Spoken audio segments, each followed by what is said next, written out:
Pourquoi les Français mutilent leur propre langue? C'est le titre d'un article qui est paru dans The Economist. Alors, le journal libéral britannique se moque ouvertement de nous. Qu'est-ce que c'est que ces noms débiles que nous donnons à nos marques? Kiloutou, Qui nous garde, Napacaro, Itzy Pizzy, Yomoni, Miracle, Luncher. Ils citent comme ça des noms.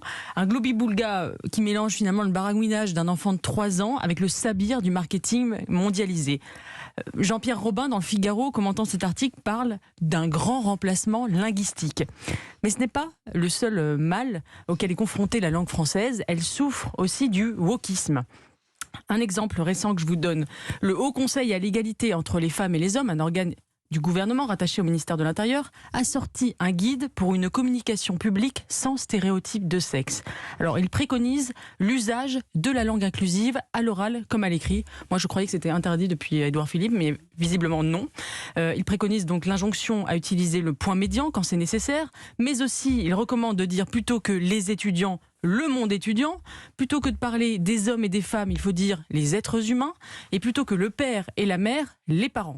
Je n'invente rien, allez vérifier sur leur site. On est vraiment content que nos impôts servent à cela. Alors qu'en est-il, Eugénie, du franglais? Est-ce que ce n'est pas la principale menace qui pèse sur la langue française? C'est la mère des batailles, et c'est un combat de David contre Goliath, le petit français contre le puissant Globish. C'est celui que mène le jury de la Carpette anglaise, auquel j'ai l'honneur de participer.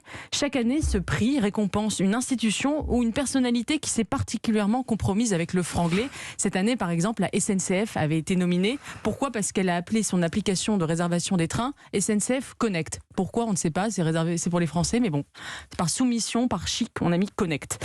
Mais qui l'a emporté cette année? C'est Emmanuel Macron, le président de la République, parce que les jurés ont considéré qu'il n'avait rien fait pour combattre la prédominance de l'anglais, notamment au sein des institutions européennes. Bon, qui ne tomberait pas sous les fourches codines de la Carpette anglaise, cela dit. En tout cas, moi, c'est sûr, je tomberais. Franchement, Eugénie, est-ce que c'est pas un combat d'arrière-garde quand même? Écoutez, non, je crois pas. C'est pas un combat de vieux réac. La langue est décisive dans notre rapport au monde. C'est un outil de souveraineté. Et d'ailleurs, c'est un combat qui réunit aussi bien la droite que la gauche. La preuve, Le Monde diplomatique, un excellent journal de gauche radicale, ça existe, vous voyez ma largesse d'esprit, consacre un numéro de son supplément Manière de voir sur les langues et leur pouvoir. C'est vraiment un très bon numéro. On y apprend qu'il n'y resterait que 7100 langues environ aujourd'hui à travers la planète et que les experts prévoient qu'au cours du présent siècle, entre 50 et 90% de ces langues pourraient disparaître. Voilà une biodiversité que peu d'écologistes s'emploient à défendre. Pourtant, on le sait depuis la Tour de Babel, la diversité linguistique fonde l'humanité.